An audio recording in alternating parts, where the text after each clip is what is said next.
به نام خدا تست کنکور فیزیک رشته ریاضی 1403 مبحث حرکت شناسی نمودار مکان زمان متحرکی داده شده به این صورت. خب با شتاب ثابت داره حرکت میکنه. در 7 ثانیه اول تندی متوسط چند برابر سرعت متوسط هست. میایم با توجه به نمودار معادله مکان زمان رو در نظر میگیریم. x1 2 برابر صفر برابر x0 و از اونجا در لحظه صفر میبینیم که در لحظه 2 x مون صفره. اینو قرار میدیم تو این معادله و از اونجا به این میرسیم که a برابر صفر میشه منهای 12.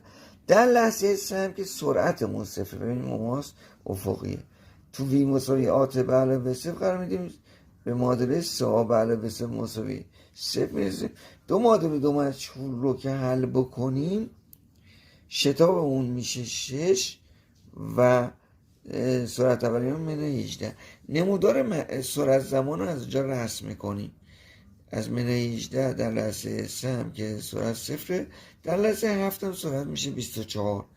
اینو رسم کنیم مساحت زیر نمودار به ما جابجایی رو میده. این مساحت میشه منهای 27، این مساحت میشه 48. بنابراین مساحت مثلثی قاعده در ارتفاع تقسیم بر 2.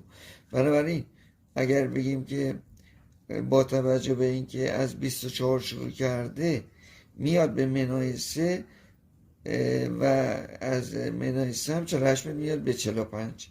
خب بس 45 منهای 24 اولیه 21 متر میشه جابجایی. اما مسافت چی؟